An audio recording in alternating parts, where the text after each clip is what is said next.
Welkom by die Eiendom Akademie Potgooi. Eiendom Akademie is 'n platform waar jy kan leer oor hoe om eiendom op die regte manier te doen en dan bied ons ook vir jou die mentorskap en die gemeenskap sodat jy nie eiendombelegging alleen hoef te doen nie.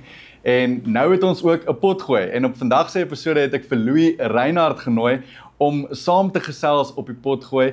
Hy is 'n eiendomsbelegger, maar hy is ook 'n social media creator wat ander mense leer hoe om eiendomsbelegging op die regte manier te doen. En so dra hy by tot die gemeenskap van Suid-Afrika se eiendomsbeleggers. Dis vir my lekker om vandag saam met hom te gesels hier op die Eiendom Akademie Potgooi en ek hoop julle geniet die content. Dit gaan ons missie wees om vandag ons beste te probeer om ons stories, ons lesse, ons tips te deel sodat jy ook iets nuuts leer oor eiendomsbelegging in hierdie potgooi.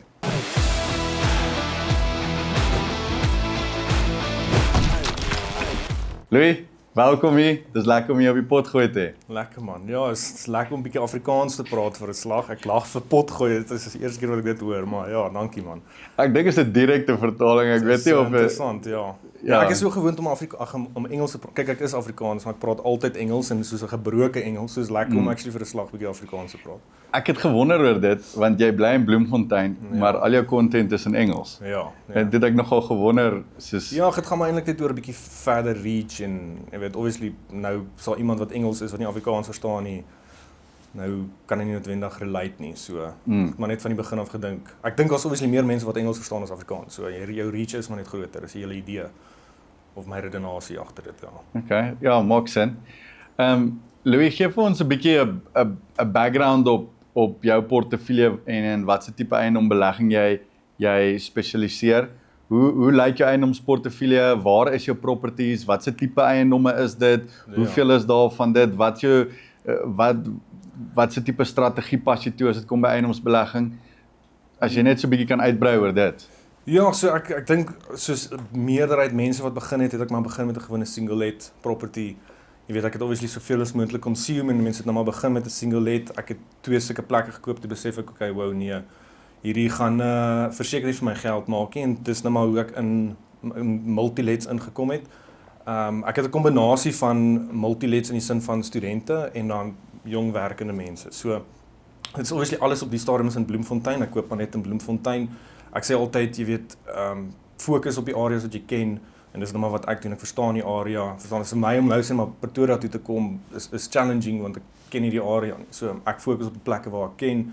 En is maar mainly multilets op die stadium. So my redenasie is ook, selfs al doen 'n eiendom nie noodwendig goed nie, my siening oor dit is om dit langtermyn te hou. Die hele idee is om dit te koop en te hou, jy weet, eintlik om dit glad nie te verkoop op die einde van die dag nie. So selfs die wat nie noodwendig so goed perform nie, word nou gedra deur ander wat bietjie beter perform. So ja, dit is maar half 'n idee.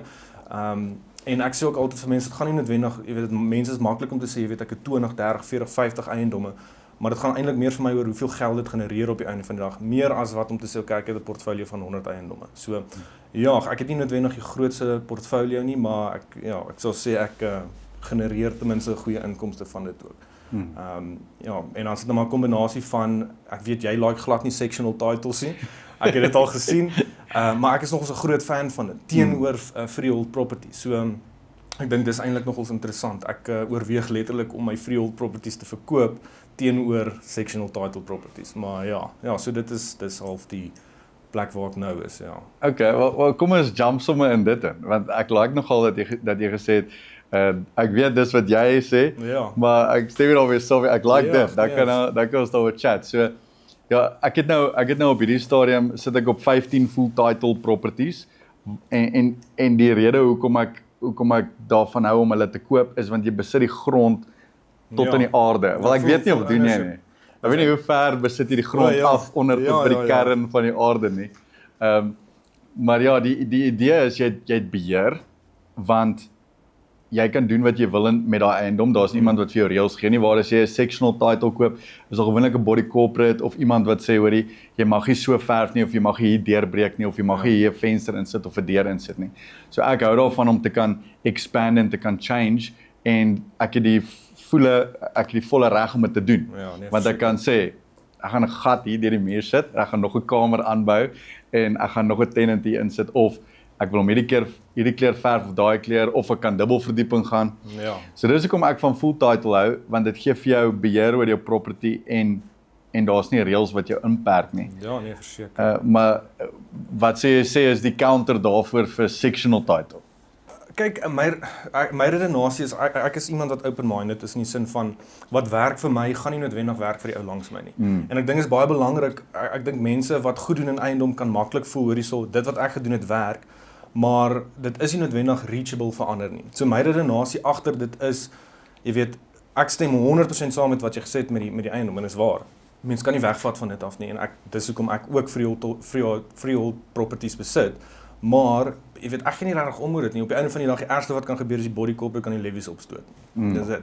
Solank ek cashflow op 'n property en die cashflow wat ek genereer is goed genoeg om shortfalls of repairs, maintenance, levy increases, whatever it is, kan dra, is ek eintlik tevrede. So, ek probeer nie emotionally attached wees aan 'n sekere ding. Dit gaan vir my, dit klink flippend verskriklik as mense dit so sê, maar dit gaan vir my oor die geld, of dit klink verskriklik as ek so sê, maar dit gaan oor die cashflow, ja, dit gaan oor die cashflow wat die deal vir my provide. En, jy weet, mense kan dalk nou sê, byvoorbeeld, 'n freehold property kan meer mense akkommodeer, en jy kan meer geld maak van dit, maar dit gaan ook neerkom op hoeveel geld moet jy insit in daai deal. So, my favorite ding is cash on cash return, hoeveel geld moet ek spandeer, en wat is die return wat ek op dit kan kry, en met body corporate, of met sectional titles, kry ek elke liewe keer 'n beter cash on cash return, want die geld wat ek moet insit, compare tot die geld wat ek kan terugkry, is elke keer meer.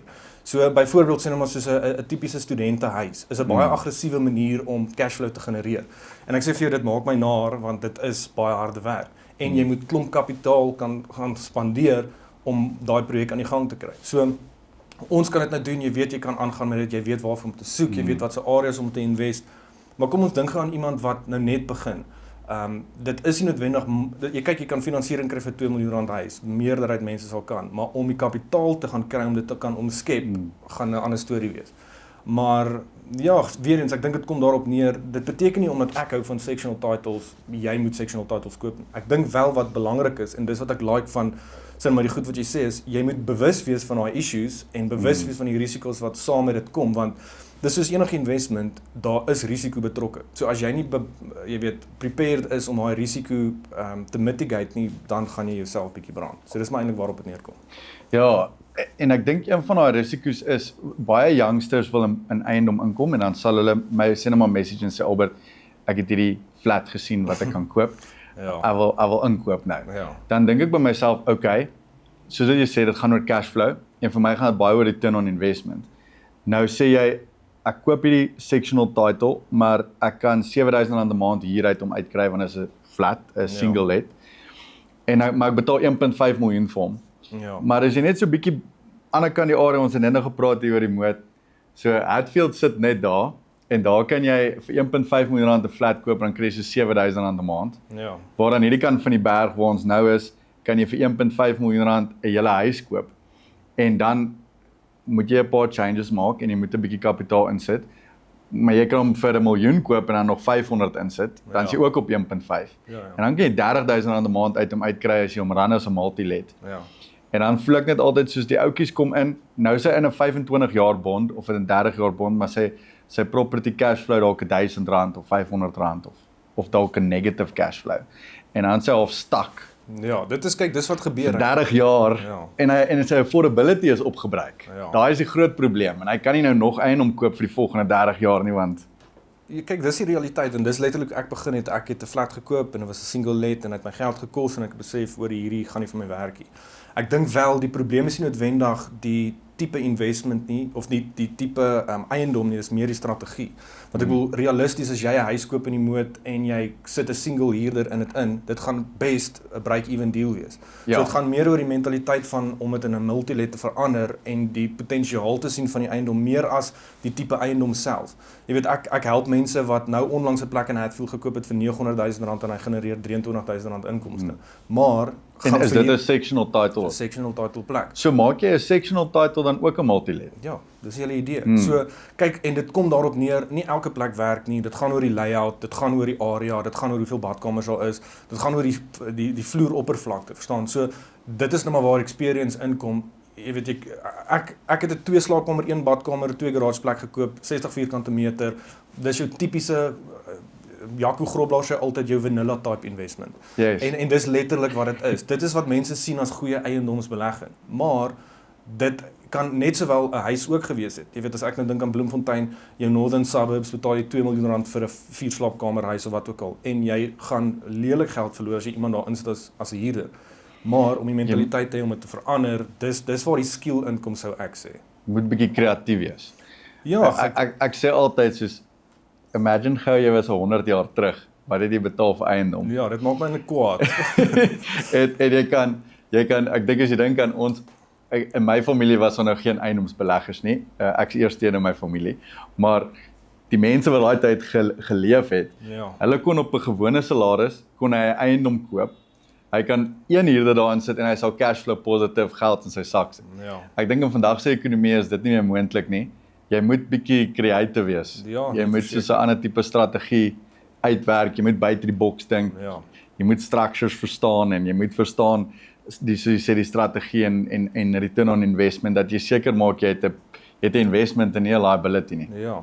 Ek dink dit kom neer op education. Soos enigiets anything worth pursuing is going to be hard. So dit gaan moeilik wees om dit uit te figure en jy gaan heel moontlik eers 'n bietjie foute maak, maar dit kom maar daarop neer van jy moet gaan soek vir 'n beter manier. Ja. Okay, so jy het predominantly sectional title properties wat jy dan omsit in kommunes ook. Ja, noem dit nou maar kommune, ja. Okay. En dan het ek op jou socials gesien, jy het 'n video gemaak waar jy gesê het moenie jou eie huis wat jy self in bly besit nie. Huur eerder en dan investeer in investment properties. En toe het jy so 'n bietjie van die risks verduidelik op die video van jy weet hierdie ding kan lek en daai ding. Ja. Kom ons praat daaroor. Ek kry daai vraag verskriklik baie. Mense sê vir my Albert Grant Cardone sê moenie in jou eie huis wat jy self besit bly nie. Huur eerder en invest in ander properties. Daar's 'n paar ander influencers wat dieselfde opinie het en dan sal weer 'n hele klomp ander influencers soos Dave Ramsey wat weer sê nee, koop jou eie property, bly in jou eie huis en betaal hom af. En 'n paar ander wat sê nee, bly in jou eie huis, besit jou huis waarin jy bly. Ek sal nou my strategie deel oor dit, maar kom ons gesels 'n bietjie daaroor. Hoekom sal jy sê jy moet dalk eerder huur? Ja, so kyk weer eens, dit kom maar op neer. Almal is uniek en almal het hulle eie dinge en hulle eie inkomste, hulle eie challenges. Dit is nie 'n one answer fits all. Jy weet, jy kan nie dit net so antwoord nie. Wat ek wel kan deel is hoe ek dit doen. En soos jy net sê, hoe jy dit doen. Ek besit my eie huis. Ek het gehuur en ek het besef dis sleg, dis onnodig. Kom ek kyk. Dis eintlik half hoe ek introduced was in eiendom is om te dink oor ek wil ook my eie eiendom besit. Ek dink wat baie keer gebeur is mense maak 'n emotional connection aan eiendom wat ek haat, want dis soos die idee van om 'n eiendom te besit laat mense dink jy is suksesvol. As jy sê jy's 'n homeowner, soos ek sien letterlik vriende dan hou hy sy sleutel op en hy sê ek het my eerste eiendom gekoop en ek bly in hom, dan dink ek soos jy het eintlik letterlik jouself nou so vasgemaak hier. Ja, vir 25 jaar. Ja, vir 30 jaar, want jy het geen ander inkomste nie. En daar's niks fout daarmee nie, net daar's 'n ding wat Alex Hormozy sê, net omdat ek dit nie so like nie, beteken dit nie jy hoef dit nie so te like nie. Dit beteken net ek prefer om my lewe te lewe op 'n ander manier as wat jy verkies en dis fyn. Wat ek verkies is om wel ergens te bly, want ek moet ergens slaap. So hoekom kan ek dit nie net in my eie huis maak nie? Verstaan? So hoekom koop ek nie net 'n plek nie? Ek dink wat baie keer gebeur is mense over budget vir wat hulle koop. So kom ek sê soos met die eerste plek wat ek gekoop het, ek het sê R5.500 huur betaal. As jy 'n plek kan kry wat jou sê R5.500 of R6.500 kan kos en jy kan hom koop met al daai uitgawes, dan is dit half justifiable om daar te bly want dit is kind of dieselfde idee. Maar wat baie mense gaan doen is hulle gaan van R5.500 se huur na R12.500 of R15.000 se maandelikse paaiement. Dit maak net nie sin nie. Want hulle wil eintlik daar leef. Dit is presies maar hulle kan dit nie afford nie en dan dink daaraan as emotional connection. Dit is soos hoe mense is, hulle wil hê mense moet dink hulle doen goed en is suksesvol.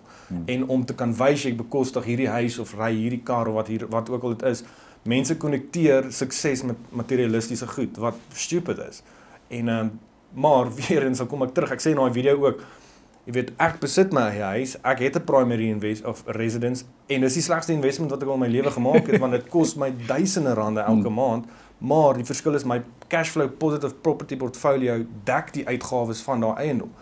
So, dit hang ook af hoe jy in dit in wil kom. Baie mense wat hulle gaan doen is hulle gaan koop hulle eerste huis as hulle primary residence. Nou, dan jy het gepraat van affordability. Nou is jy stuck want jy het 'n R2 miljoen se huis gekoop met 'n R2 miljoen affordability. In daai scenario, jy weet, maak dit net nie sin. Nou het jy niks meer spasie om 'n investment te maak nie. Ja. En ek het nou dag ook vir 'n ou gesê, as jy net daai bietjie affordability het, dis fine. Hier dan eerder die ander eiendom waarin jy bly en gebruik jou affordability om 'n investment property te koop sodat jy daai affordability kan gebruik, want anders is jou affordability op en nou kan jy nie meer invest nie. Dis presies dit. En ek stem saam met jou, koop jou investment properties wat genoegsaam is om jou eie huis te kan dek. Ja. Wat ek nou gedoen het met my eie huis is ek het gegaan vir 'n capital appreciation strategy. So my multi-lets generate vir my cash flow en dit is soos 'n cash cow waaruit ek nou eie inkomste genereer. Maar dan het ek nou begin met development projekte waar jy bou die huis nie vir 'n huurinkomste nie, jy bou dit vir capital appreciation. Ja. So byvoorbeeld jy koop die land vir R1 miljoen, jy kom in en jy bou vir 2-3 miljoen en dan re-evaluate jy vir 6 miljoen. Nou het jy 'n asset gecreate en jy het wealth gecreate in plaas van om net te fokus op die cash flow daarvan of op die huurinkomste daarvan. So dis wat ek gedoen het. Ek het gesê, okay, hierdie properties is ek baie erg op, soos ROI, overspend nie, bare minimum, geen emosionele besluit nie. Jy weet, alles gaan net oor return on investment. En dan kan jy daardie inkomste gebruik om dan te invest in capital appreciating eiendomme. En ek vir myself so 'n huis gebou waar ek weet hierdie property het baie waarde, hy gaan baie groei in die toekoms en dit is my strategie hierso in plaas van 'n rental strategy. Ja, ek dink is slim, dit maak 100% sin. Ek dink jy weet, ek neem aan is jou idee om dit dan eventually te verkoop of bedoel jy refinance hulle dan ook? Ja, ek refinance en vir die volgende generasie. So in die ou dae was daar altyd 'n oupa wat 'n kasteel gehad het. As jy nou kyk na die royal families, right? Hulle het 'n kasteel gehad. En dan wat hulle doen is die nageslag leen teen die kasteel se value. En dan leef hulle hele lewe uit met daai geld. Kom ons sê die kasteel is 10 miljoen rand werd. Hulle leen 5 miljoen, leef dit uit en hulle life insurance policies refund weer die kasteel se skuld. Ja. Dis die waterfall method van die Oppenheimers. So of die Rockefellers. So dan wat ek nou probeer doen is ek probeer 'n kasteel bou. Nou dit is dalk nou nie maar ek verstaan 'n groot kasteel nie, dis dalk maar dis die groot kapitaal wat op een plek is en separate properties wat 'n kasteel vorm wat baie asset value het. Dan kan die volgende generasie teen daai asset value leen. So byvoorbeeld ek het nou 'n huisie in die Moot gebou wat kan re-evaluate vir so 6.8 miljoen en dan is ons 'n huis in Agulhas gebou wat nou ge-re-evaluate is vir net so onder die 8 miljoen. So dis high, jy weet, investment properties. Jy gaan vir groot value. Want nou kan jy daai value leverage en as jy wil dan nou gebruik om nog ander investment properties te koop of vir die volgende generasie, hulle kan die hele leeftyd uitleef teen daai eiendom. En as hulle sou afsterf, dan het hulle 'n life insurance policy wat net daai weer terugbetaal aan die bank en dan kan die volgende generasie weer teen dit leen. So dis wat ek doen met my eie properties waarin ek bly.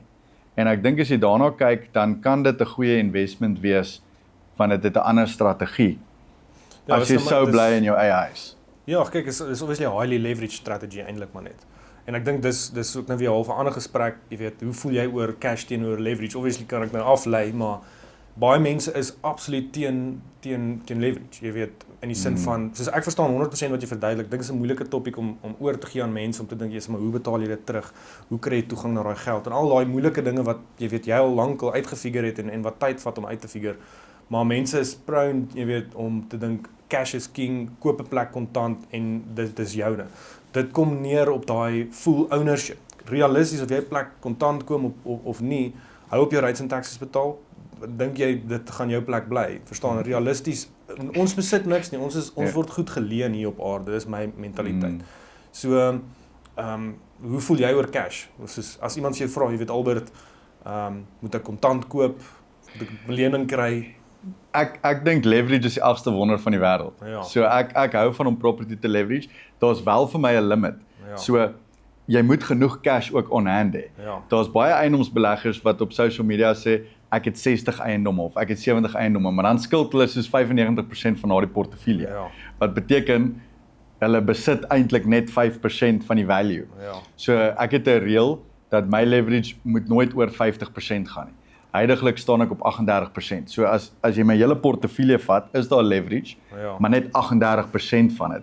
Die res is dan nou cash. Ja. En wat ek sal doen is ek sal nog steeds die property 'n flexiebond opvat, maar ek los die geld net daarin. Dis slim, ja. En dis nice vir 'n ek weet nie 'n emergency fund vir Mauritius vacation. as iets fout gaan op. Ja. En as jy dalk 'n property wil cash koop. Ek het nou in die laaste 2 jaar het ek my laaste 3 multilets wat ek gedoen het, dat ek al 3 cash gekoop. Want ek het flexiebond oop op van die ander eiendomme. Kom maar iets oor my tafel. Dis 'n great deal. Die laaste een wat ek gedoen het net hierso af van die straat. Die agent het my gebel en gesê Albert, hierdie is jou tipe property. En voordat sy dit nog gelist het, Ja. toe sê sy kom kyk gou. Toe gaan ek daar, ek ontmoet met die eienaar, ek ontmoet met die agent, ek sê van okay. Ek vat hom nou. Sy het hom nog eers gelus nie. Toe skryf sy die aanstellingsbrief en teken dit saam met die eienaar dat sy nou die agent mag wees. En toe saam met dit toe teken ek die OTP en op die spot het ek die property gekry en dit is net omdat ek kon sê ek het cash. Ja. Obviously is dit geleverage teen van die ander eiendomme, maar dit gee vir jou jy weet hustle money, Ja, dit kom eintlik neer op cash flow in die sin van of dit geleende geld is of nie. As iemand vir jou vra, gee vir my R1 miljoen nou kontant. Meeste mense sal nie dit kan doen nie. Maar of dit geleverage is of nie, dis fisiese kontant wat jy vir iemand kan aanbied. Ek dink dis 'n groot advantage om te kan sê hoor jy koop hierdie plek cash en jy het deel moontlik dit vir aansienlik minder gekoop as wat jy sou as jy dit moes finansier. Wat ook 'n groot voordeel is. En ek het al huise gekoop wat die bank nie wil finansier nie. Ja, okay. Dis die een hier om die draai. Dis dan reject hulle. Dis die 3de straat af. Het ek daar gekom, toe's al so groot kraak in die muur. Soos hy gaan so tot af in die fondasie. Die een hoek van die huis het bietjie geval. Jy kon jou arm deur deur die gat in die muur. En die banke was net soos van nee. Maar die huis langs aan daai huis is geëvalueer vir so 2 miljoen en die huis aan daai kant van die huis is ook so 2.2, 2.4. En niemand, die bank wou nie hierdie back nie. So toe koop ek daai huis vir R980,000. Al wat dit nodig gevat het was my team, ek het my team op site gesit. Ons het daai bricks als uitgekap, nuwe bricks ingesit, die hoendermesh ingesit, weer oorgepleister. Daar's 'n kraak gefix. En nou het ek basically 'n R2 miljoen se asset wat ek gekoop het vir 980 net omdat ek kon cash inkom. Ja, dis 'n massive advantage. Ek dink wat mense, dis maar altyd snaaks, mense maak 'n redenasie van ek wil kontant koop, dan sê soos okay, maar koop dit kontant, ek het nie kontant nie. So mense wat kontant wil koop, is mense wat gewoonlik nie kontant het nie. As ek sien dit as jy die opsie het om te kies, wil jy dit cash doen of wil jy dit leverage? Dis eintlik waar jy wil wees op die einde van die dag. Dan kan jy besluit wat jy wil doen. Ja, ek dink vir meerderheid mense, kyk as jy kyk soos Dave Ramsey, ek dink min mense weet hoekom is hy so cash. Hoekom fokus hy so op cash, want hy het bankrupt gegaan oor baie slegte lenings, hy het soos korttermyn lenings gebruik om eiendom te koop. En dit is kind En of toe kom 2008. Verstaan, so ek sou ook net wil cash koop as ek daai besluite geneem het. En ek dink dit is jy kan nie buite konteks iemand se opinie lewer en almal moet net saamstem daarmee. Alles het jy moet kyk na die perspektief. Almal het 'n ander perspektief. So in so 'n geval weer eens, ek stem saam met wat Dave Ramsey sê. Dit beteken nie ek gaan dit so doen nie of wat Grant Cardone sê. Jy vat bietjie hier, jy vat bietjie daar en jy kombineer dit in 'n manier wat dit sin maak vir jou. Dit is my mening, En soos ek teach, jy kan tot op 50% leverage gaan op 'n eiendom. Dis wat ek oral was ek video's maak sê ek gaan jy kan leverage tot 50%, maar nie meer as dit nie. Maar my eie portefeulje is net 38% geleverage. En die rede daarvoor is ek employ my pa, ek employ my ma, ek employ my broer. Jy weet, daar's baie responsibility op my skouers en ek kan nie soveel risk vat soos ander eiendomsbeleggers dalk kan vat nie. Want as Suid-Afrika se ekonomie sou drop of die property pryse val, dan sit ek op 38% skuld. So dit beteken property pryse kan baie val voordat ek in die moeilikheid sal kom. Waar ander ouens kan ook bietjie meer risk vat en hy is dalk op 'n 70% of 'n 80% leverage, maar hy het ook nie so baie dependence of mense wat staat maak op hom nie. En as dit sou val, kan hy dalk een of twee properties laat gaan. Ja, ek dink weer eens dit kom op konteks uit, jy weet, soos daai wat jy nou verduidelik het, dit maak 100% sin. Waar ander mense is dalk single persoon, geen responsibility nie, 100% leverage maak sin. Soos my mening is, hoe ouer jy raak, hoe meer moet jy begin afbetaal. Daar's soos om te compare, wil jy 1 miljoen rand se afbetaalde eiendom hê of 100 miljoen rand se portfolio wat geleverage is en daar sê maar 10% afbetaal. Ek sal die 10% vat elke dag want dit is meer net worth. Maar weer eens, dalk kry ek nou familie, ek het mense om na te kyk en iets kan gebeur en dit is risiko. So dit kom neer op risiko. En nie almal het dieselfde risk appetite nie. En kan dieselfde risk vat ook nie. En ek dink mentally wise is dit nie maklik, jy weet, ek ken vriende wat sê maar nie die kapasiteit het om 'n kredietkaart te bestuur nie. En ek bedoel dan dink ek vir myself soos hierdie is soos pre-grade A level staff, maar jy kan nog steeds nie 'n kredietkaart manage nie. En daai persoon moet nie eiendom gaan koop nie, want dit gaan nie werk nie. So dit kom ook daarop neer. En jy wil lekker slaap in die aand, man. Ek is nie stres oor geld nie, dan maak jy geen geld nie. So Ons doen eiendomsbelegging vir vryheid, vir peace of mind, vir wealth creation. So jy wil nie jouself so diep in die skuld kry en jy moet elke maand stres oor hoe gaan jy hierdie paaiement betaal. Dan is dit ook nie die regte leefstyl om te leef nie, want dan mis ons die punt van vryheid en van peace of mind. Jy kan nog steeds vryheid create met 'n 100% leverage portfolio, maar dit kom neer op cash flow en reserves en risk mitigation. Dis eintlik maar waaroor dit gaan. Ek wil kyk na iemand soos Robert Kiyosaki wat biljoene dollars skuld en dit is soos die most comfortable guy ooit. Hy slaap lekker in die aand. En dit is ook totally fine en dit is bietjie meer my approach. Ek sê altyd vir mense, ek kan my portfolio settle, maar hoekom sal ek wil, want dan gaan ek half stagneer. Jy gaan sit met massive tax issues, verstaan, so ek is jonk, ek het nog half die fight in my om dit te doen en die mentality om dit te kan vat. Hoe ouer jy word, hoe meer kan jy fokus om die plekke af te betaal. Dis my siening. Maar weer eens my situasie is natuurlik baie anders. So kom ons praat oor dit. Kom ons praat oor inflasie. Ja, ek dink inflation is hierdie ding wat mense nie eintlik lekker verstaan nie. Maar dit is 'n real ding. Jy weet met eiendom, met stocks, met besigheid, met alles wat mense doen. Ek bedoel, dis letterlik daar 'n redenasie van toe ek jonk was en my ma het petrol ingegooi vir R5 'n liter of wat ook al. Dit is hierdie ding wat mense letterlik al hoe meer arm maak op die einde van die dag. Ek dink die simple explanation kom daarop neer is of daai quote kom van, jy weet, iemand wat employed is, gaan elke jaar max sy inflation matched increase kry by sy salaris. Dit is hoe dit werk. Maar daar's jare waar inflasie meer is en hulle kry dalk minder increase. Wat die ryk mense doen, en dit klink snaaks as mense so sê, maar die slimmer mense koop bates wat of trek hou met inflasie of inflasie hopelik beat. En dan die kombinasie met eiendom met leverage is iemand anders te betaal jou paaiement af wat dan gaan trek met inflasie en jy kan jou geld gaan gebruik om weer eens Mauritius toe te gaan wat ook al. Ja, Mauritius klink nice. Ek het 'n video gemaak die ander dag waar ek gesê het eiendom is 'n perfekte protector teen inflasie. Ja. Want eiendom groei saam met inflasie. Ja, so as 'n wortel, ja, inflation hedge, Yes, want as 'n wortel R2 meer raak by Spar, dan word my property R200 000 meer in die property mark. En ek het baie uitgekry oor my opinie op dit en wat ek gesê het. Maar wat ek dink mense nie verstaan van inflasie nie is, hulle sê op Google inflasie in Suid-Afrika is 3.6% of 4% of wat ook al dit is op die stadium. Maar hoe die ekonome dit bepaal, het ek later uitgevind, is hulle vat 'n mandjie van goed. Soos hulle vat die prys van brood en die prys van melk en die prys van ek weet nie. Ja, dis 'n core services, core goods en core services. En dan bepaal hulle hoe hierdie goed gegroei. Ja. Maar wat hulle uitlos is soos elektrisiteit wat opgegaan het met meer as 20%, met transport wat opgegaan het met meer as 60%. Dit include nou fuel en busse en vliegtye en goeders. En hulle los al daai goed uit. So vir die ou wat net die brood en die melk koop, hy experience die 3.6. Ja. Maar vir ons wat jy weet dalk vlieg en travel in 'n kar waar jy petrol moet gooi, jy weet krag en water en ligte het wat jy moet betaal. Ons experience eintlik closer aan 'n 12 tot 26% inflasie. Nou kan jy imagine as jy nou nie 'n eiendom is wat ook pas hou by dit nie. As jy jou geld in 'n S&P 500 sit en jy kry jou 10%, dan is jy actually besig om stadig maar seker armer te word. So ek glo baie erg 'n property is 'n inflation hedge, sodat jy nou genoem het, en dat jy as jy in eiendom is, sal dit byhou by inflasie en dan kan jy self actually beskerm teen dit.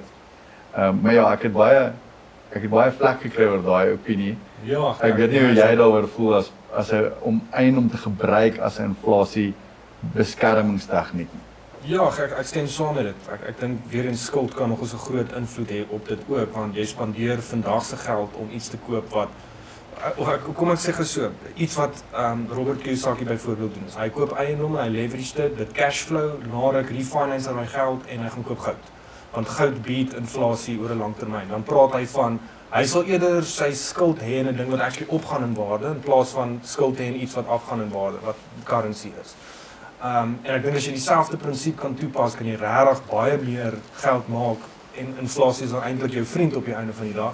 Maar as jy, soos ek weer eens sê, as jy 'n employee is en jy het nie enigiets soos eiendom nie, dan gaan jy letterlik suffer. Dit gaan letterlik voel nadat of jy nie meer kan lewe nie. En dit is realiteit, dis wat gebeur. En jy kan in 'n 2 miljoen rand eiendom inkom met 200 000 rand sê nou maar. En die res leen jy.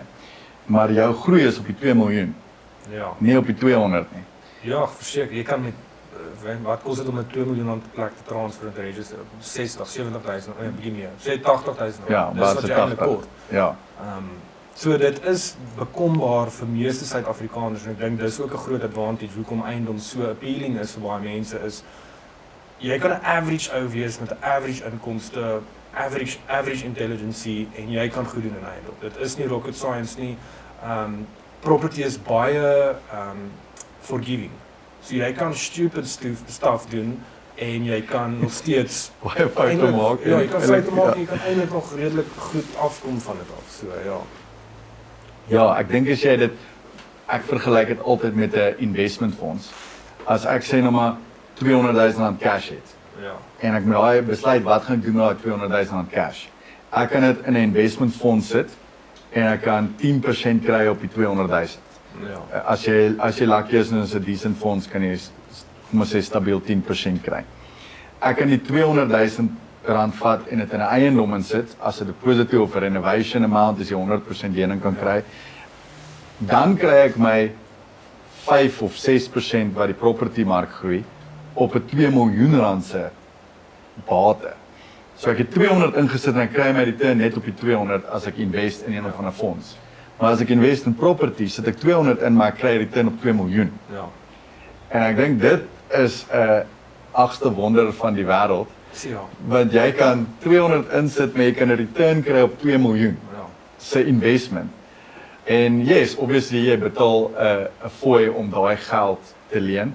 Maar as jy kan 'n property kry wat 15% return on investment doen en dis soos die minimum wat ek voel 'n property moet doen as jy 'n eiendomsbelegging maak, moet jy at least 15% return on investment uit hom uit kan kry. Anders moet jy jou geld eerder by 'n ander plek invest wat minder moeite gaan wees. En dan as jy dan nog bo-op die inflasie van 5% kry, dan het jy about 20% groei op daardie eiendom en jy betaal dalk 9 of 10% vir die skuld wat uitstaande is. So jou net daar is about 11% of 10%. Dit is presies dit. So ek wil dit kom daarop neer ook met 'n leverage portfolio. Jy kan dit doen oor en oor en oor met geduld en regte risk mitigation, dan kan jy weet in plaas van een plek te koop met 200 000 rand, koop jy 20 plekke. En dis kind of die hele idee agter. So ja, dit is 'n groot advantage. Ek dink die main advantage van eiendom is leverage. Jy weet soos baie mense praat van stock investing en ons obviously creators al buite wat sê maar property direk compare met iets soos die S&P 500 of die MSCI World of wat ook al. En dan dink ek altyd vir myself, hulle compare daai fonds met 'n single let property. Obviously lyk dit baie beter. En as jy dit compare met 'n multi-let, iets met sommer 15% return on investment, dan lyk dit dan maak dit wys vir jou 'n hele ander prentjie. So ja. Hoe lyk die property in Bloemfontein? Kyk, Bloemfontein is 'n lekker mark. Hoeveel betaal jy wat vir 'n 3-slaapkamerhuis? Lekker groot tuin. Ja, gedang af van die area. Kyk, die Northern Suburbs is pricey. Dit is duur, jy kry regtig proper huise daar. Mense sê altyd byvoorbeeld daar's glad nie groei in Bloemfontein. Maar as jy kyk sê net maar soos Lightstone reports of TPN reports, Dis 'n average van al die eiendomme in Bloemfontein. So obviously het jy jou goeie plekke en jou slegte plekke en hulle average jou groei op al daai plekke. Maar daar's massiewe groei in die Northern Suburbs. Daar is, as jy weet wat om te koop en jy koop dit teen die regte prys, markwaarde en jy hou bietjie van properties, kan jy baie goeie groei sien. Maar sien maar byvoorbeeld in die suide is daar plekke soos Fugard Park. Jy ken al Fugard Park. Daar's baie nice huise en dit kan enigiets van 1.7 miljoen rand na 5 miljoen rand wees. Dit hang af van sy straat en naby wat hy sit. En dan kry jy nou weer die Northern Side soos dan Pienaar, Rewelsig, Pentagon Park, daai tipe plekke. Eiendom is pricey daar. Jy weet soos 'n 3-slaapkamer huis sal 20-30% meer kos vir minder as wat jy jy kry minder met nou maar soos daar's nie noodwendig 'n braai area nie of dalk nie noodwendig 'n dubbel garage nie en die plek sal duurder wees as wat hy kos in syde. Want jou demand is meer daar, dis 'n veiliger area, jy weet, daar gebeur meer so. Maar ek wil die enigste nadeel van Bloemfontein is daar's 'n supply shortage met goeie eiendomme. So dit stoot demand op. Dis eintlik 'n voordeel. Dis presies. So demand in daai areas is baie hoog en dit maak dat sekere neighborhoods se pryse groei verskriklik want daar is 'n shortage van supply. En dit is weer eens dit kom daarop neer. Nou kyk mense na Bloemfontein in geheel en sien daar's 'n 2% groei in eiendom. Dit is nie noodwendig die hele prentjie. Dit is soos vir my 'n kleintjie dood. Daar's soveel ouens daar wat coach. Gaan op hierdie report, gaan kyk daai. Hulle het sisteme waar jy nommers intik en dan gee dit vir jou. en ek dink byvoorbeeld dieselfde met my area en hier in die Moed. In Kilner Park, ek vertel altyd hierdie storie want dit is letterlik op my gebeur. In Kilner Park is daar 'n stroompie wat deur die middel van Kilner Park gaan. Nou as jy op Property 24 of Lightstone of whatever kyk, gaan hy vir jou sê die average prys vir 'n eiendom in Kilner Park is 1.3 miljoen. Nou as jy aan hierdie kant van die stroompie koop, is dit turfgrond, die huis kraak uitmekaar uit, dis langs 'n industriële area, Silverton. Daar's blue collar workers wat jy daar gaan deurloop, dis high crime area. As jy aan hierdie kant van die stroompie koop, is jy naby Queenswood wat 'n nice Planet Fitness en 'n Woolies het. Dis solid grond, dis nie turfgrond nie, groter erwe. Nou gaan 'n ou wat nie Kilner Park ken nie en hy sê van okay, average price is 1.3 miljoen. Nou kry hy 'n property vir 800,000. Hy weet nie dis aan daai kant van die stroompie nie. Nou dink hy, hierdie is 'n deal, jy weet, ek gaan hierdie koop, ek gaan baie geld maak. En dan kom hy daar en dan is daai property, ek sou nie as daai property koop vir 800 nie. Dis overpriced. So ek sal niks meer as 600 spandeer in daardie area nie want ek ken die area, ek weet waar aan gaan. Aan die ander kant van die stroompie as jy daar 'n property kry vir 800, is dit 'n deal. Ek sê ewen 1 miljoen daar of 1.3 betaal want dis nog steeds 'n deal. Daar kan jy gaan tot op 1.8, 2 miljoen ewen vir 'n eiendom. En mense sal nie dit weet as jy net na die nommers kyk nie. En daar's soveel ouens al buite wat coach.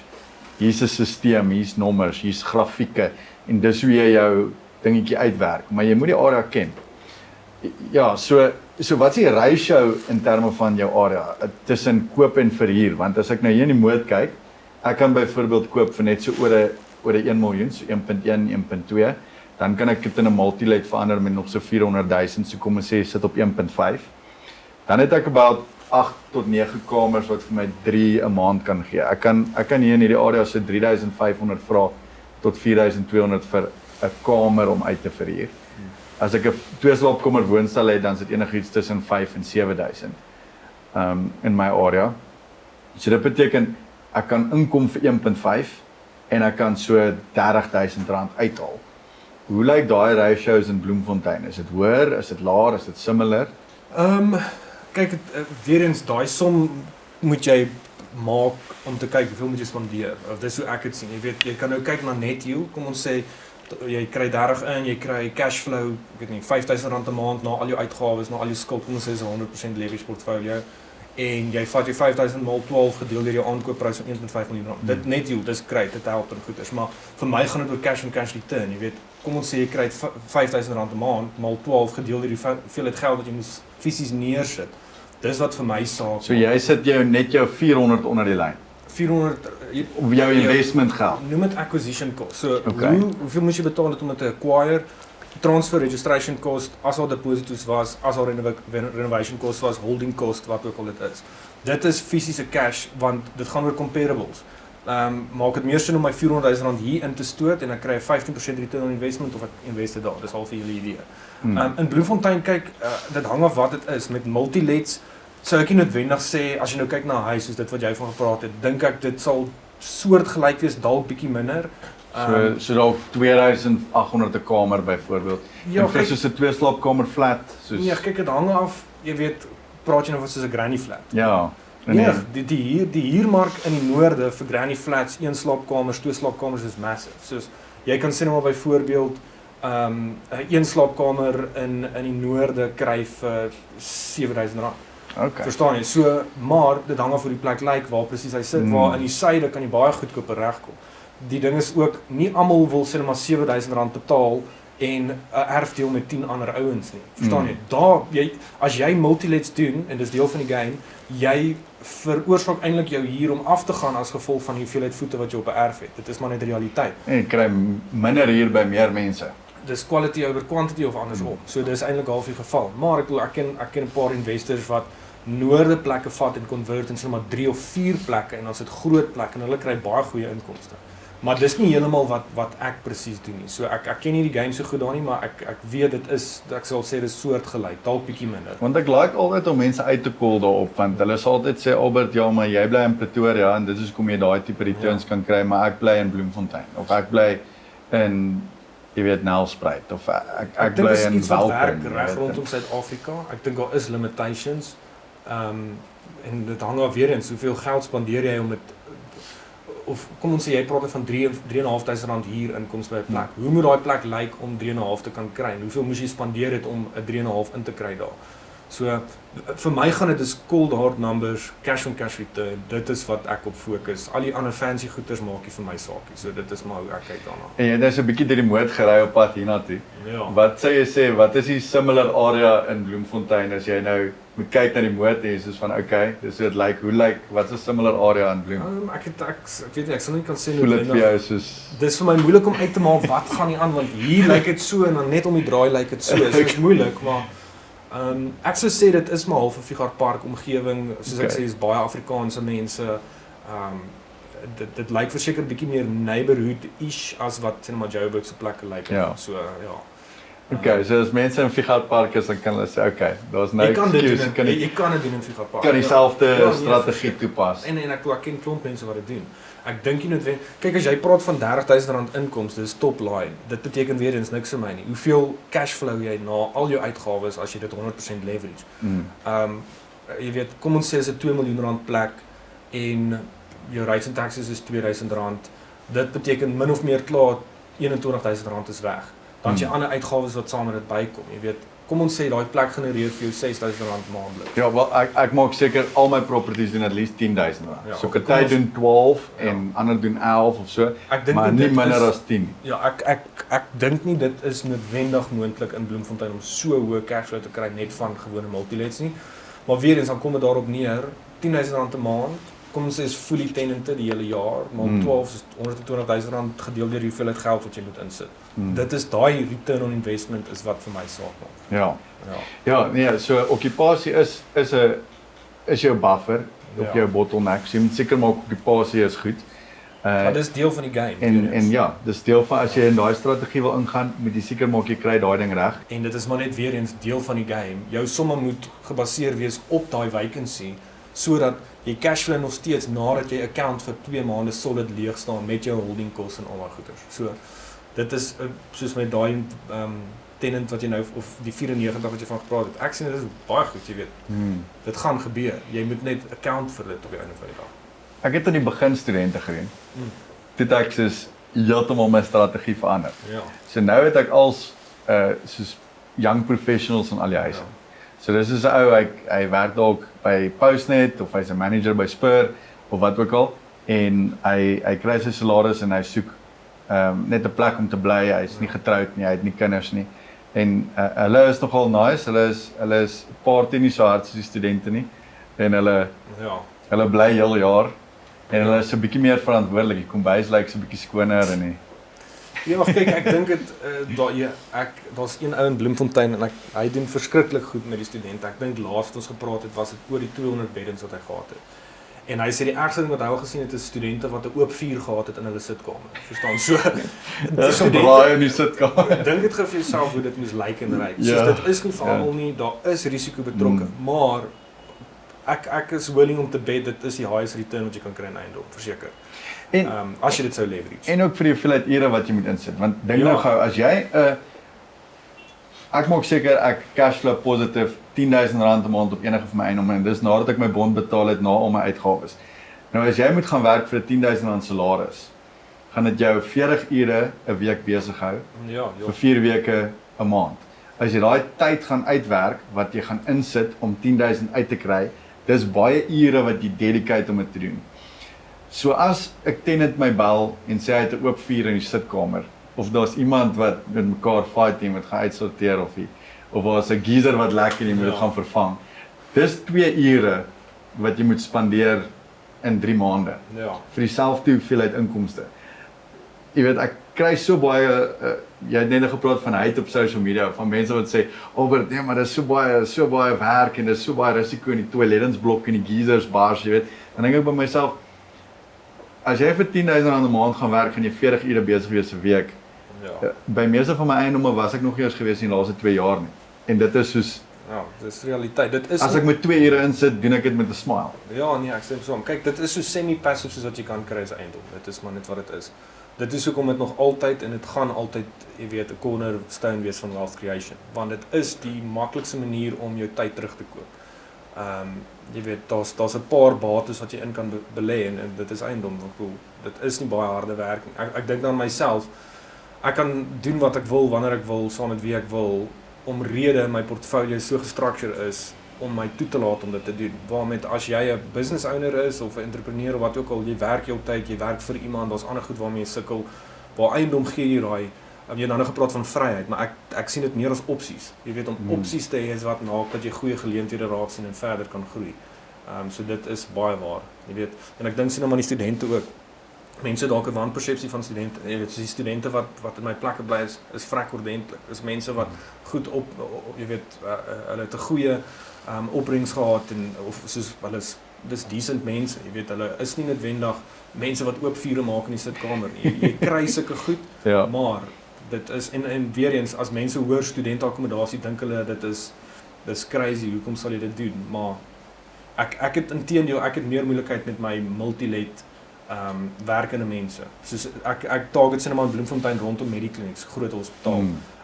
Ook, jy weet, CBD tipe area en daar's gereeld complaints wat ek kry van die mense wat sê maar weird goeters doen of hulle raak gekeier en nooi mense in of beskadig die ding of die ou stop op daai se plek, jy weet dit is maar net geen ding wat die moeite werd is om te pursue gaan maklik wees. So daar gaan maar net daai eers gaan 'n toilet verstop wees of wat ook al. Dis maar net deel En van as jy met die tyd spandeer, dan spandeer jy dit. dis minimum. Dis deel van die journey. Ja. Okay, Louis, so wat sal jy sê is een les as jy nou kan terugdink aan jou property portfolio wat jy gebou het tot dusver, wat jy sal graag wil share met die persoon wie jy was voor jy jou eerste eiendom gekoop het. As iemand 'n podcast kyk en hulle sê, "Hey, ek wil nou in eiendomsbelegging inklim," wat is iets wat jy sal deel? Ja, kyk, ek dink ons 'n lys van goed wat ek kan deel. As ek nou moet vinnig dink, sou ek sê meeste mense begin en maak investment decisions gebaseer op emosies. En ek was presies dieselfde, daai mentaliteit van ek wil in eiendom belê want ek glo dis 'n goeie investment en ek gaan geld maak eendag. Ek praat met baie mense wat eintlik geen kennis het rondom eiendom nie, maar hulle is, jy weet, hulle glo vas dit is die beste manier om hulle geld te invest. So om nie investment decisions te maak gebaseer op emosies nie. Dis die majorste ding wat ek kan dink, as ook om net om die nommers te verstaan. Jy weet, letterlik te weet as hierdie soveel is, hoeveel gaan hierdie wees? En ek praat heeltyd van cash on cash return. Dit is letterlik 'n eenvoudigste calculation om uit te figure regtig is dit 'n goeie investment as ek kyk na die nommers.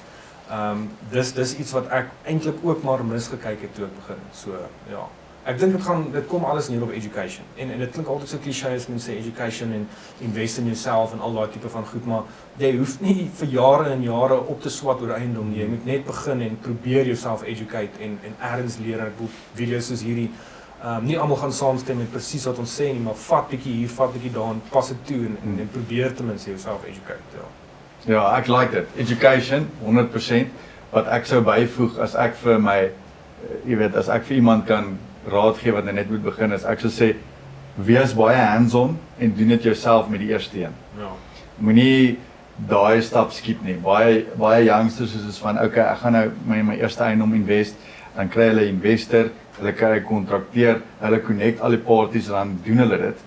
Ek dink jy verloor baie in terme van experience deur dit so te doen. Ek meen, as ek dink aan myself, ek het toe ek my eerste eiendom gedoen het, ek die hele huis self gerenoveer. So ek het pik gegrou, konkreet gegooi, bakstene gebou, gepleister, ek het die wiring en elektrisiteit en alles. Ek het die tenants self geplaas, self gewet, self die kontrakte aangegaan. Ek het die hele proses, alles van om die eiendom te koop, te renoveer, te verander, te verhuur, die inkomste, die boeke, alles het ek self gedoen. En daarmee het ek 'n idee gekry van hoe werk die hele proses. Ja.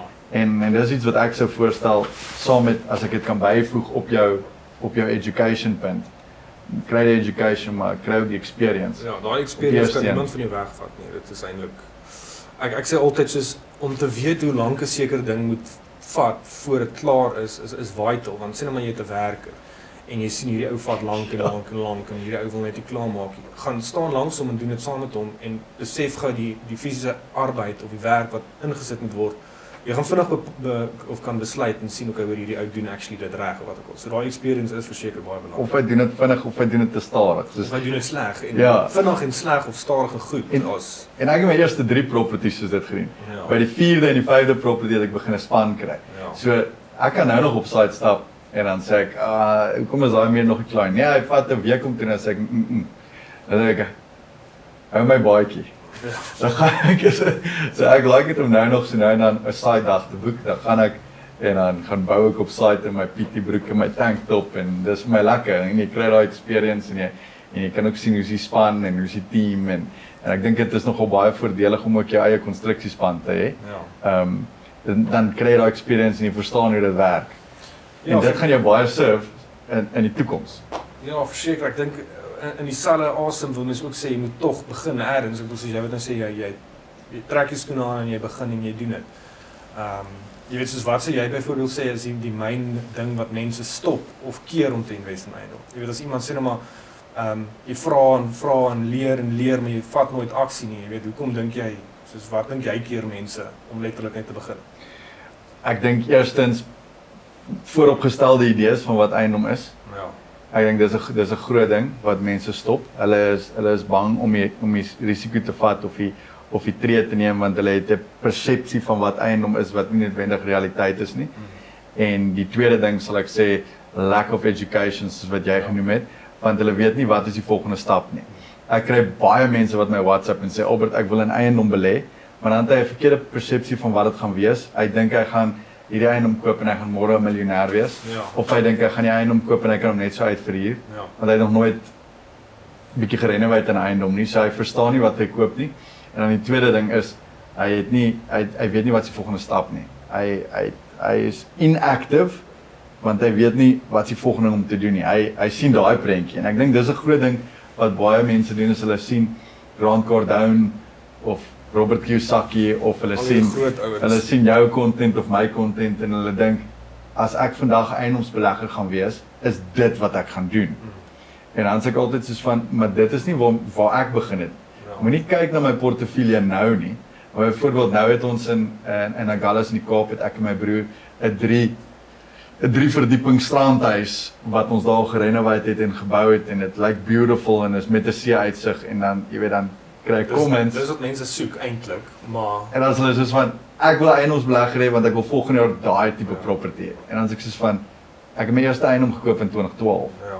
So ek is al 13 jaar besig met hierdie Ja, is lank. voordat ek daardie eiendom kon koop en voordat ek die know-how gehad het om daardie eiendom te kon koop en bou en renoveer. Dit het my 13 jaar gevat. So moenie mimiek wat ek nou doen nie. Mimiek wat ek 13 jaar terug gedoen het. Ja, is waar. En dan sal jy er ook uitkom eventually. Ja. Wat sê is die grootste risiko met die eiendom? Dus ek wil daar's obviously klomp risiko. Wat dink jy is die grootste risiko? Ek dink die grootste risiko wat jy kan kry is as jy uit cashflow uithardloop. Baie ouens maak daai fout met eiendom. Hulle overinvest. Hulle sit te veel geld in, hulle hou nie genoeg emergency fonds nie. Ja. Hulle gaan 'n lening aan wat te veel van hulle vereis. Die grootste risiko is jy het cashflow uithardloop. Jy kan vir 10 jaar 'n eiendom renovate, 'n ander eiendom werk, 'n eiendom portefeulje bou en jy kan dit in 1 jaar as jy 3 debit orders mis. Verloor. Ja, ek dink dit kom eintlik ek een stap terug sou ek sê soos jou huurder. Want dis eintlik jou blood flow na jou cash flow toe. En ek dink dis nogals 'n fout wat of dit is letterlik altyd mense sal sê hier is nie gegarandeer in Suid-Afrika. Nee, dit is nie. Maar enige investment het risiko's. Dit kom daarop neer jou inkomste is letterlik 'n ander persoon. Dis iemand anderste wat sy hard verdiende geld vat en jou betaal of dit studente is, die government, private huurders wat ook al, dit is letterlik iemand wat hulle geld vat en oorplaas aan jou toe. So. En dis 'n mens. Dis En 'n mens is baie risky. Ja. Enige mens is baie riskant. Ek dink jy kan dit mitigate deur proper finances te doen. Nou, kom ons vat nou weer COVID tydperk. Ek het 'n emergency fund gehad van 6 maande. Wat beteken ek kan al my bonds betaal, ek kan al my onkoste dra vir 6 maande indien iets sou verkeerd gaan. En dit was nie genoeg nie. Jy weet, COVID het toe langer aangehou. Ek dink COVID het 2 jaar en 'n half aangehou wat ook al. So as jy nie jou cashflow reg manage en jy het nie jou finances in plek nie, kan jy hierdie amazing portefeulje bou en dan drop 'n huurder of 2 jou. Ja. En jy het nie emergency fonds nie, dan is jy nie moeilik. Ja, dis crazy. En dis kan nie, obviously, kan nie so goed predict nie, maar as ek nou dink ook aan jou average ou wat wil belê in eiendom, hy kan heel moontlik nie jy weet 2 maande se uitgawes betaal sonder om 'n inkomste te kry nie. En dis eintlik wat ek nou gesê het toe jy gevra het oor jy weet advies vir mense wat begin. Ek dink nie noodwendig eiendom is die beste manier om geld te maak nie. Ek dink wel eiendom is een van die beste maniere om geld te laat groei en om dit te beskerm oor 'n lang termyn. Want wat baie keer gebeur is mense doen dalk sleg in hulle karier of wat ook al en hy is half desperaat en hy wil hierdie portfolio bou met die idee van dit is wat vir hom vryheid gaan gee. Maar realisties, ek bedoel dink hoe lank gaan jy vat om kom ons sê verloor nou al so nag en jy moet 'n 6 maande reserve opbou. Hoe gaan jy dit doen? Jy gaan moet 'n inkomste genereer besides jou property. En dis wat die probleem is met mense, hulle het nie reserves nie. En letterlik om 'n cash reserve te mitigate amper al jou risiko's. Jy moet net reserves hê. So dis eintlik so eenvoudig. Ja, en ek meen as jy kyk na my eie storie, ek het nie begin met eiendom nie. Ja, nee. Ek het begin met my konstruksiebesigheidjie op hoërskool. Ja, besigheid. So besigheid. Ja. En daar het ek mense se dakke opgesit, ek het concrete slabs gegooi, ek het die heining geverf, ek het mure geverf, ek het afdakke gebou. Dis hoe ek originally my geld gekry het om my eerste eiendom, want nou gaan ek sit ons in meetings en dan sê ek my eerste eiendom gekoop toe ek 19 jaar oud was en dan is mense soos van okay, wag, is dit hoe jy begin het? Dis nie hoe ek begin het nie. Hoe ek begin het is ek het mure geverf en afdakke gebou en dit het vir my genoeg geld gemaak om die eerste eiendom te koop toe ek 19 was en toe het ek iets om te leverage. Ja. So ek stem 100% saam met jou. Eiendom is 'n goeie plek om geld te stoor, maar jy moet iets anders soos 'n besigheid of 'n income hê om die geld te maak om daar te wees. En ek sou sê jy moet nie in die eiendom inklim as jy nie at least die paaiement waarvoor jy nou gaan opsign kan betaal vir 3 maande as iets so verkeerd gaan nie. Ja. Ja, ek bedoel, nou soos jy sê met COVID, 3 maande, 6 maande was dit genoeg nie. So. Ja, ek het 6 maande gehad, dit was nie genoeg nie. So, jy weet, toe moes ek vir my ander besighede ook vat. So ek sou sê, dis maar wat ek sou sê is die ding wat mense mis. Ja. Nou, hopelik gebeur dit nie weer nie. Ja, ons spreek dit. Ja. 'n laaste ding wat ek sou net wou weet by jou is jy het nou hierdie multilets, jy het jou portefeulje. Wat is die crazieste storie wat jy kan vertel oor wat jy al geencounter het met tenants, suppliers, werkers, iets crazy wat al gebeur het as 'n eiendomsbelegger? Ja, ek dink ek is gelukkig om dan nog nie te crazy goed gehad het nie. Ek dink een van die dinge wat ek nou aan kan dink is ek het 'n flat gekoop en ons was besig om hom te renovate en hy was net reg vir huurders, foto's is geneem en ek stuur toe 'n span in om hom skoon te maak en die area het toe nie water nie en die mense gaan in, hulle laat weet my hoorie daar's nie water nie en die volgende dag bel die terreinbestuurder my en sê hoorie die water loop uit jou flat uit. Toe het die mense wat gaan skoonmaak het al die krane voluit oopgedraai en die poppe in die wasbak en in die bad gesit en toe die water letterlik net die hele plek gevul het. So ja, dit was nogals terrible. Dit was al matte en Daar teels. was daarom die hele plek was uitgeteel, Okay. met skirtings geteel gehad. So ons gelukkig actually niks skade nie, maar dit was nogals 'n nagmerrie om die water daar uit te kry. Dit was letterlik so hoog in die hele flat. So dit was terrible. Maar ja, ek weet nie wat jy so storie. Ek het 'n similar storie oor water. Ek het by my eie huis waar ek bly, het ek seker gemaak die hele vloer van die hele huis is perfectly level. Okay. Want ek wil van daai robot stofsuigertjies insit dat hy die hele huis vol kan ry. So ek het seker gemaak die hele vloer is level. En toe het die wasmasjien se kraantjie gegaan.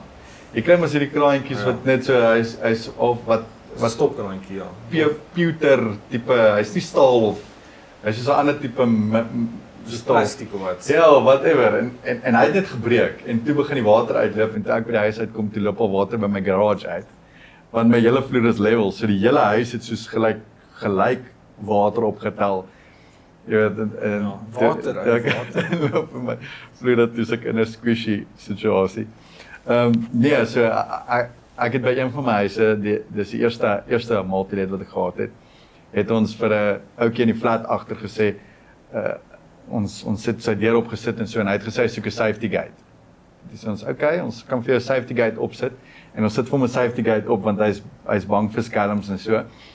En toe ons wegstap, my pa het my gehelp die dag en my broer, ek het hulle altyd op naweek ingekry om my te help met die goed maintenance. En my pa sê vir die ouetjie, hoorie, hierdie gate is nou hier, hy's sterk. En die ouetjie sê, is hy regtig sterk genoeg? Soos gaan hy 'n skelm uithou? En my pa sê van, ja, wel, jy kan hom probeer aftrek, hy is vas. Maar hy het dit so opgesê, nonchalant. Ja. Daai aand kry ek 'n oproep, hoorie, die safety gate is af. Ek sê van, hoe bedoel jy? Hy sê van, jou pa het gesê ek moet probeer om te kyk of ek hom kan afbreek. Breek die ou ding af. Dit is hy letterlik 'n crowbar daarin. Hy het die hele safety gate uit die muur uit gebreek met 'n hamer met 'n crowbar en als want hy het dit letterlik opgevat dat hy met die safety gate toets. So dis een van die goed wat ek al gehad het. 'n Ander een wat ek gehad het was 'n ou wat baie geld geërf het skielik. Toe gaan koop hy 'n R1 motorfiets en 'n paar middels en toe raak hy hoog en ry op die motorfiets. En toe begin die polisie hom jag. En dis is 'n hele polisie konvooi met soos 5 karre en 'n helikopter in die lug. En toe dog hy dis nice om na sy kamer toe te kom waar hy by my hier. En toe kom hy in die property in en hy maak die deur toe en hy sit binne die kamer. Dis al letterlik helikopter met ligte wat op my property skyn, polisiemanne almal, hulle het in die huis gegaan, hulle het al die tenants uitgehaal, hulle in 'n ry laat staan. Hulle geondersoek, hulle kamers geondersoek. Ek kan my oproep imagine. Dit was Ja. en al die bure kom uit in die straat want dis 'n groot lig wat van die helikopter af skyn op die property. So dis 'n crazy storie wat op my gebeur het. Maar op die einde van die dag is dit all worth it. Ja, Dit is een aand van my lewe wat Ja. chaos was. En die res van die aand het ek goeie geld gemaak. So. Ja, nee, wel dan, dit is awesome. Dit was lekker om met jou te gesels vandag. Ek hoop ons audience het baie goeie content gekry en baie lesse geleer het. En dit is lekker om ook 'n ander storie te hoor oor eiendom en ook te kyk en te sien van jou perspektief af hoe jy na eiendom kyk en 'n paar lesse wat jy geleer het en tips wat jy kan deel. So ja, Cool. lekker om jy op die pot gooi te hê. Ja, dankie. Dis lekker. Allee, mooi.